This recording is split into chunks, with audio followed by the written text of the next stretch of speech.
have inspiring AAT member Grace Hardy with us.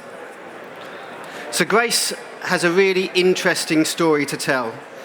Despite receiving an offer from the London School of Economics, that's right, isn't it? Yep. Grace chose to forge her own unconventional pathway, taking up an AAT apprenticeship and never looking back for a second. I think that's fair to say. Very fair, yeah. It's been a path that has seen Grace go from apprentice to employer in less than 12 months after completing her studies. Now, as an AAT licensed member, Grace is running her own practice, a business she started at just 21 years of age. Grace's story is one that's reflective of the wider trend we are seeing at AAT, with incredible growth amongst a number of young people choosing to be their own boss as an AAT licensed member, an accountant or a bookkeeper. In just 5 years, we have seen a 65% rise in 18 to 34-year-old licensed accountants and bookkeepers. And in the last 4 years, we have seen almost 100 new licensed accountants or bookkeepers between the age of 19 to 24. 4 years ago, that was 0. Both those stats are phenomenal. But starting a practice and staying in business are two very different things, as we all know. And so while it may be early days for Hardy Accounting at the moment, there is still plenty we can learn from Grace's journey so far. So today's session, we're going to look at it's going to be split into two main parts. First of all, we'll have a presentation from Grace, where she'll share some insights, experiences, and innovative approaches to business. Following that, I'll join Grace for a conversation where we'll explore some of the key themes from her talk. We'll also open the floor to the audience to get your questions and anything you might want to discuss. So, without further ado, the floor is yours, Grace. Thank you. I just also want to say thank you so much for coming. I was having nightmares last night that 3 people would rock up. So I'm overwhelmed and overjoyed. So thank you, first of all. I'm just going to grab that clicker. I also feel like 3 of me is like a little bit excessive, especially since we're all wearing the same outfit. Wasn't planned. So this is the Gen Z approach to innovating your practice with me, Grace Hardy. So as it was mentioned, I started my practice just after Accountex North last year. I came here all incognito, in my glasses, in my hoodie. I didn't want to speak to anyone. I just handed in my letter of resignation at my corporate job. And to be honest, I just wanted to sort of suss out what the accounting world was. I was very overwhelmed when I came. I was being handed flyers left, right, and centre, but I came to talks literally just like this one. So it's a wonderful full circle moment for me. And I came feeling so inspired and knowing that, okay, I'm going to start my practice. I'm going to see what it's all about. And basically here I am now. So I'm here to share my journey, share what's worked for me and how I've really got to where I am now. My approach was, I didn't know how to get a client. Everyone was like, you can get clients from networking, but I was going to these networking events and I wasn't finding my ideal client. And they were all like men in their 40s, and I was like, don't really want to work with you in the nicest way. I want to work with young business owners like myself, that we can have a conversation and they're doing something a bit more creative. So for me, the first thing I did was decide on my purpose. Why do I want to start a business? And from there, it's really important to have a really strong purpose, because when things get really tough and difficult, you have to stay aligned on your goals and what matters to you. So for me personally, that's financial education. That's what I'm really, really passionate about. So my goal is to make financial education accessible and free for everybody, no matter if you've done an accounting qualification, you have the knowledge, but it's also going into schools where it's not necessarily mandatory, like in schools, and speaking about it there. And that's really important, so when you're making your practice, it can align with your personal values so that your values come out in your practice. The second thing I did was I gave away loads of free knowledge. Lots of people have different opinions on this. I think giving things away for free is actually so valuable. So when I became self-employed, I went, oh, amazing, I'm self-employed, I run a business, how cool is that? And then I went, well, what does it actually mean to be self-employed? Like, what do I actually do with my days now? Because all the self-employed people I know are in meetings all the time, but I don't have meetings because actually I haven't spoken to anyone yet. So I decided to create loads of free ebooks all about tax, income tax, tax deductibles, like things you should know when you're starting a business, all that sort of stuff that we as accountants and bookkeepers know off by heart, but because it's not taught in schools, the average person and the average business owner doesn't know.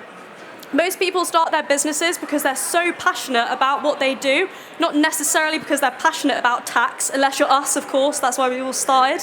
And so that really helped me build up my lead generation. So when people were downloading those free ebooks, I was getting their emails, and I can use that for email marketing. I can then reach out to them after they bought something and go, hey, thanks so much for downloading my ebook. If you have any questions, please feel free to reach out. And that is how I started getting most of my clients, because they were like, oh, I've got questions. You seem really knowledgeable. Oh, that's great. I need my tax return doing. And that's how it started to grow for me. Also, it builds up trust that you actually know what you're talking about, because there's so many accounting firms out there. You really need to stand out from the crowd. And a lot of people are very worried about hiring an accountant. People put us on a pedestal that we know loads and we're going to talk down to people. And that's not how we are at all. We're all lovely people. Everyone could have a chit chat with us over a coffee. But some people perceive us differently. So it's important that we can build trust through those ebooks and showing that we care and that we're there to help people. And the best thing you can do is also answer people's questions. So I went away and I spoke to loads of business owners. What do you not know about tax or accounting? And they gave me a list of stuff, and that's how I created a lot of my other ebooks, is by answering those questions that people want answered. 9 times out of 10, what we think someone wants to know isn't necessarily what they want to know. So it's really important that we go on the ground and ask people those questions. Even if you just put a poll on your Instagram or Facebook or something like that going, hey, it's Sunday Q&A, what do you want to know about tax? What do you want to know about saving money, or something like that, and see what people are interested in. The next thing I did, obviously, was download my social media. So after I left Accountex North, I downloaded Instagram and TikTok and got started on that. And just literally crazy. On TikTok, I've reached 4.2 million people, which is literally insanity. Because I think of Taylor Swift at Wembley, and that's more people than at Wembley watching Taylor Swift. Mental. And what's really good is you're able to build a network as well. I've met so many people through social media, which is such a powerful tool, and they've helped me so much on my journey. They're great at doing collaborations, especially with my social media stuff. I've met so many people that do social media marketing, and I can ask them any question and they're there to help me. They're there to pop on a Zoom. And so building that network online is actually so crucial and important for your business. What you can also do is, obviously it's free, so why wouldn't you download it? It's free marketing. You don't have to pay anyone for it, obviously, unless you want to. You're there to show yourself and show up, and it's completely free, which is perfect because I hate spending unnecessary money. The last thing is I did a lot of personal branding. So personal branding is creating yourself a brand, basically, as a business. So what do you stand for? What do you like? What do you not like? For example, I'm a very emotional person. I love crying on TikTok. It's something I do on a regular basis. It helps create authenticity for me. I love my jelly cats. I show them all the time. I don't like wearing heels, so I've come in Uggs today, just because that's a bit of me, and you have to make sure that how you show up online is how you are in real life, because then people feel like they can relate to you and all that sort of stuff. So obviously there's a line with what you share online. It's up to you where you want that line to be.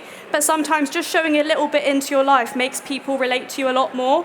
I used to be really nervous about speaking about my dyslexia online. It's something I really have. I started my career studying for the AAT qualification whilst working as an apprentice in accounting. Not only do I have a recognised qualification on my CV, it's given me the skills and experience to progress and start my own accounting firm at just 21, all whilst avoiding university debt. So, whether you're a school leaver or you've already started working, it could be a great opportunity for you to build an exciting career in finance. There are opportunities in virtually every industry, from accountancy practices such as KPMG to companies such as Network Rail and Microsoft, and even the NHS.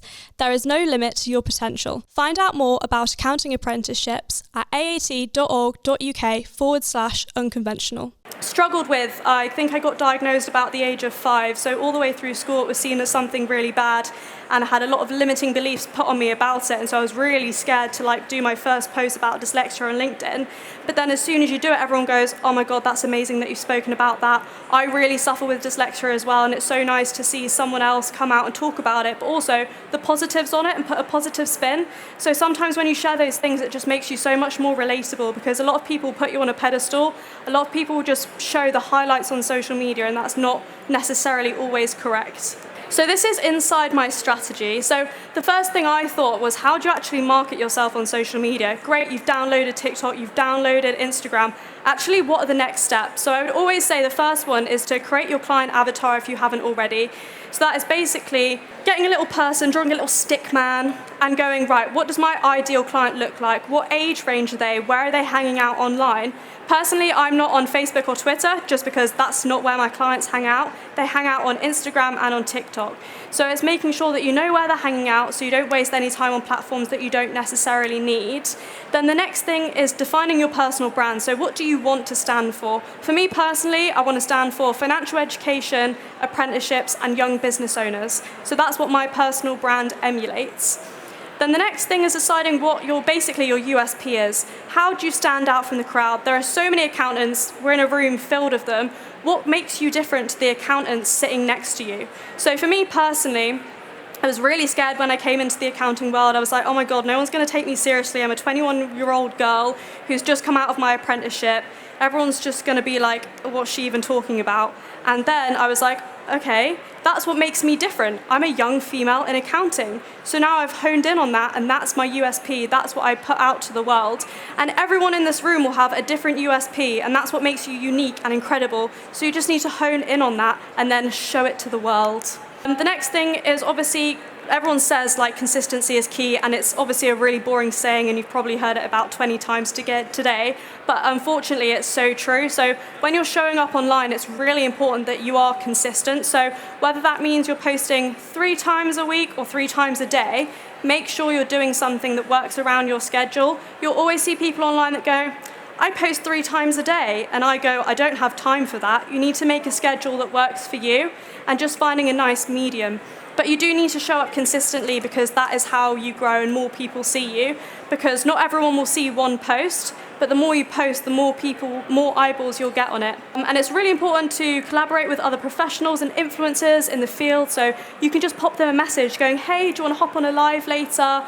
Or do you fancy doing a masterclass for free, and we can get loads of emails, and then again you can plug that into your email marketing to get more clients. The second thing is making sure you've got a pipeline for your clients. So how do you get your clients from social media into a discovery call to then onboarding them? So it's making sure that you have a really clear call to action in your post. So if it's like, DM me the word onboarding or discovery call or something like that, making sure you have a link in your bio to your Calendly or your Microsoft bookings, whatever it may be, so that client can so easily just click on that link and then book a meeting with you, and then next thing you know, you're face to face with them, chatting them, and then getting them on board. But it's really important that that is clear, because if someone goes on your profile and is like, oh, I really want to work with this woman, she seems fabulous, and then they can't find you, 9 times out of 10, they aren't really going to message you being like, hey, where's your Calendly link? They're just going to swipe on to the next person, because people's attention spans are so short nowadays. So that's really important. Again, as I touched on earlier, using lead magnets like free resources or webinars to capture contact information like emails, phone numbers is really, really important. And again, make sure all of this is like streamlined and that you follow up with leads promptly. There's no point waiting 3 weeks to follow up with someone because they've probably gone to someone else. So that's really important. The last thing is pitfalls of social media. It's a great tool. I love it. I wouldn't have done it any other way. But it is important just to gloss over the fact that not everyone will like you. If you scroll on my TikTok, you will see some very angry man children in my comments that just love to hate on me so much. And not everyone will agree with you, so I obviously have to put up information that is true and factual. So I'll put tax tips up there and everyone will go, well, that's wrong. And I'll go, I wouldn't have put it on there if it was wrong, but you do you, Dave. And also, focusing on vanity metrics instead of meaningful engagement isn't always great. So sometimes people go, oh, I've had X amount of views. Great, but how many people have actually shared that content with someone else? Or how many people have saved it for the future? That is sometimes what you need to look at as well. This is just stuff that I don't have time to talk through, but it's all really helpful resources. So if you want to take a picture of it, fabulous.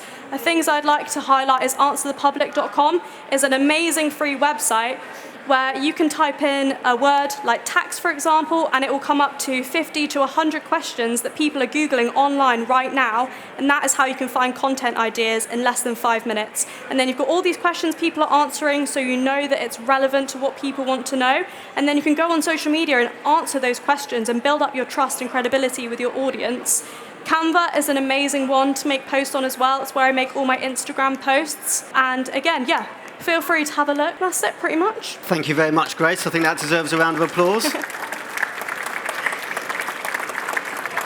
Okay, we're just going to go into some questions now, and I'll let the audience think of some questions that they want to ask for the next 5 minutes or so. But I have a couple of questions myself that I just want to ask, if that's okay. So, first of all, you mentioned at the top there the importance of knowing your why in business and aligning it to your practice and your personal values.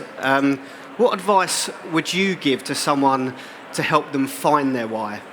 I always mind map everything, so I have a notebook and I will write my why, and then I'll just go off and spout loads of different ideas. Again, you have to make sure it's authentic to you and you actually care about the why, but also it doesn't happen overnight. There's no need to find your why straight away. I don't think I really found my why until I was a good couple of months into my business, and I was like, okay, this is what I'm really passionate about. But it's really important to think about it so you can build your practice and your personal brand around it. And just to touch on social media as well, I mean, clearly your presence on social media has been crucial to your success, but you alluded to there's also a darker side to it as well, and it exposes you to lots of potentially online negativity. How do you deal with that darker side? And again, what advice would you give to accounting professionals facing similar challenges potentially? So if any rude words come up on your comments, you can filter them and review them, which is a great way. You can also add certain words that if that word pops up, that comment doesn't get posted whatsoever, which is a really good way of dealing with it. I think a lot of the time as well, people usually just post hate comments out of jealousy, to be honest. And you have to remember that you're the expert, you're posting it for a reason. And also just like to not let it get to you. I always am a true believer in the fact that if you have enough time to post a hate comment, like go get a life, like just go for a walk. I also think the other danger of social media is the fact that there's a lot of fake accounts now. Every day someone will send me a screenshot of a fake account of me on TikTok and I have to go, oh, they've blocked me, I can't do anything about it. But they'll like try to sell people like crypto scams or scams on there, and that's really dangerous. The FCA are coming up with ways to combat that, but it is a massive issue as well. Just going to open it up to the audience now. Is there anyone that's got a particular question? Those lovely letters after my name, MAAT. That's an internationally recognised professional status in accounting and finance. It tells employers and clients that I've reached a high standard of education and experience. It's not just the designatory letters. AAT full membership brings a whole host of benefits, including free support helplines, CPD resources, and access to exclusive rewards. If, like me, you want to be your own boss, there's also the option to become an AAT licensed member and get tailored support to help you run your own accounting business or bookkeeping business. Find out more about different AAT membership options at aat.org.uk/unconventional. Hey Grace. Hiya. I just want to say you've done an amazing job. You talk very concisely, quickly, but it all makes sense. So thank you for being up here and representing the females out there. I just wanted to say, what motivates you, or do you think it's discipline to get up every day and post?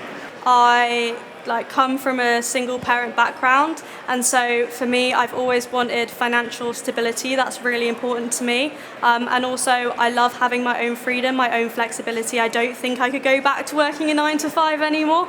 If you couldn't tell by my gorgeous tan, I've just come back from holiday, which I wouldn't have necessarily been able to do if I was in my corporate and used up all my annual leave. So for me, I love my clients, I love what I do, and again, financial education is so important to me. I'm currently lobbying the government to make legislative change for that as well. So that's what makes me get out of bed and post. Of course, I've been through breakups when I've been running a business and I've been crying onto my Nutella on toast. So there are days I don't want to wake up and I don't want to post. But it's also looking at the bigger picture. Every day is a step forward in the right direction. So you just need to show up every day as the best version of yourself. Hi, Grace. It got talked about at the start that you're now becoming an employer. Have you taken on apprentices or have you gone for more experienced staff? And what's that been like as someone who's so young and then having to manage and oversee other staff? It's been absolutely terrifying, to be honest. I didn't think I would be an employer so young, but I haven't onboarded any apprentices yet, just purely for the fact that I work remotely. I started my apprenticeship during COVID and I had to learn everything remotely, and it honestly was so difficult, and I wouldn't wish that on anyone. So I didn't want to hire an apprentice into that same environment. I want to be able to hire an apprentice when I've got a building, an office that they can come to, sit next to me, learn, ask all the questions that they want to ask, because there's only so many questions you can ask on Microsoft Teams before you feel like you're becoming a bit irritating. Hi, you okay? I'm part of our Women's Empowerment Programme, so it's great to see young women being leaders. We are seeing now more equality with women when it gets to maybe manager, senior manager level. There's still, some disparities at the top of the industry. But we're now starting to see that less women are coming into the industry. We're now seeing a much higher percentage of male applicants than in possibly the last 10, 20 years. How do you think we can tackle this as an industry? I think it's about more women showing up and speaking. I think definitely from the outside looking in, when I was getting into accounting, I thought, oh God, this looks like a really sexist industry and looks very much male dominated. And for some women, that's really scary. Like, it genuinely is. During my journey, I've had bouts of sexism and not very nice experiences, but it's about speaking up about them and spreading awareness and getting more women involved in promoting accounting, because it is such a male-dominated field, especially from the outside looking in as a young female. You're like, right, well, I can't necessarily see anyone that looks like me. That's how I felt when I started my business. I was like, where are all the other young business owners? And so having people that you can relate to is really important. Hi, thank you. I'm a software developer. I work with accountants and bookkeepers, and many of them have told me they're really trying to hire Gen Zs, attract them and retain them. And clearly you forged your own path, right? You didn't want to work 9 to 5. So what sort of advice would you give them to attract and retain talent that maybe is not ready to do a classic 9 to 5 job? I would always say I've seen, especially with my friends as well, Gen Z just want a lot more flexibility. I think we've realised there's more to life than working. We want to go travel and find ourselves in Bali. Like, we want to have like a morning off to have a hair mask and get our nails done. We kind of want to work on our own time. So even if that means later starts but we work later, it's having that flexible working so we can fit our life in and around that as well is really important. Great, so I've got another question actually, if I may. You mentioned some of the challenges being so young, starting your own business, and you've had to leverage both professional connections and, I suppose, kindness networks, really. So what advice do you have for kind of accountants who might be feeling a bit isolated or might be feeling a bit unsure about how to build that network to support them? I would always say, firstly, go to your awarding body. For me, AAC has such an amazing community of such lovely ladies and gents that for me have supported me throughout my entire journey. They're always a WhatsApp away. I can call them whenever I need, and for me that's so important. When I feel alone or isolated in my business, especially at the beginning when it was just me, I know I could call those women and guys on a Friday night and go, I'm really stuck. I've looked at this problem for 2 hours, like it doesn't make sense to me anymore. And they'd hop on a Google Meet with me, and for me that was really important. And again, it's also reaching out to people online. We have social media now, which is fantastic. You can connect with everyone. And so just messaging someone going, hey, do you have half an hour in your diary where we could have a chit chat because I'm looking to expand my network and get to know other accountants as well, is so important. And that's how I've expanded my network and know so many lovely accountants and bookkeepers now, is through social media and also just asking, because the worst someone is ever going to say is no. That's it. And just to touch on, when you first started out, is it true that actually, I mean, you come across as obviously a TikTok, Instagram master, but actually when you started out, you actually had to turn to your younger sister, didn't you, for advice and guidance as to how to use those platforms? Yeah, so I didn't have TikTok before I had a business. I didn't really know how it worked. I was like, actually, it looks like a very addictive app, and I would just sit there doom scrolling all day. So I was a bit hesitant to get it for my business, but I got my younger sister, August, down from university and was like, hey, you're young. Can you give me like a masterclass on how TikTok works? And so she did. And for the first couple of months of my business, I would send her every single video and I'd go, is this cringe? Should I post this? And she was like, she'd be like, some of them she'd be like, keep that in the drafts, like no one wants to see that. Another she'd be like, yeah, that's fine. And then I'd post it. But it's also knowing that you don't have to know everything. Like I didn't know everything. I've just been sort of seeing what works and what doesn't and reaching out to people and asking for help, because as an accountant in profession, I started a business. I didn't know how to market. I didn't know how to sell myself. I just knew how to do accounting. And so it's really important when you're growing your business to embrace and learn other skills. And you learn other skills by asking and just learning from other people. Got 2 questions, Grace. Yeah. One, how do you look after your mental health? And then 2, what was the trigger point for you to go into AAT, become a business owner, versus, you know, foregoing the amazing opportunity that you got at LSE? So I'll do the second one first. For me, I always knew I didn't really want to go to university, especially because of my dyslexia. University environment with essays and writing and all that stuff is not necessarily somewhere I would thrive. I actually just didn't know there were any other options, but my mum was a training provider for an NHS apprenticeship. She turned around to me, she said, have you thought about an apprenticeship? And I very naively at 17 went, I thought you could only do those in hairdressing and construction, like that's not really something I'm into. And she went, don't be stupid, like go away, research and come back to me. And that's when I found you could do apprenticeships in so many amazing sectors like accounting, solicitor apprenticeships, economic apprenticeships. And so for me, the hands-on experience, the qualification already paid for. And to be honest, I couldn't really afford to put myself through university. I'd have to get another job anyway. So I thought an apprenticeship literally ticks all my boxes. So that's why I went that way. In terms of the mental health question, I was terrible at looking after my mental health when I first started a business. I got burnt out very quickly. I couldn't say no to things. I wasn't drinking. I'd forget to eat. Like all of that sort of stuff happened. And so when I burnt out for the first time, I was like, right, okay, I need to take a step back. How can I prioritise my mental health, because I don't want to feel like this again. So I actually went and bought a massive Stanley cup and then filled it with water, and then I know I drink all the time, making sure I meal prepped on the weekend so I had lunch even if I only had like a 15-minute gap. And also for me, at the end of a busy day, I'll go onto Netflix and watch an episode of something to sort of wind down for the day, because I was finding if I didn't wind down, then actually I would just sit there thinking about tax and like have tax epiphanies like in my sleep, which was bizarre. So it's making sure that you wind down and take care of yourself. Also having a morning off if you're not feeling great. It's also a lot of self-care as well has really helped. First of all, well done for everything you've done in your first year. That's fantastic. Obviously, through your social media drive, you'll experience, looking like quite strong growth. How are you managing that? And are there things you're looking at putting in place coming up to help you manage that going forward? I think I've just taken everything in my stride and really just embrace it. It wasn't necessarily something I was setting out to do, but I'm over the moon that it's happened. And so for me, it's just now going back to the drawing board, creating a new strategy of what I want my social media to be and to be able to grow it. The things I put in place is on a Sunday, I will sit and I will schedule all of my posts for the week. So then I don't need to worry about it, because it was getting to the point early in my business where it would get to 8 o'clock and I'd be like, oh my God, I haven't posted on TikTok. Oh my God. And I didn't have an idea, and I'd be sitting there on my phone going, what do I post? What do I post?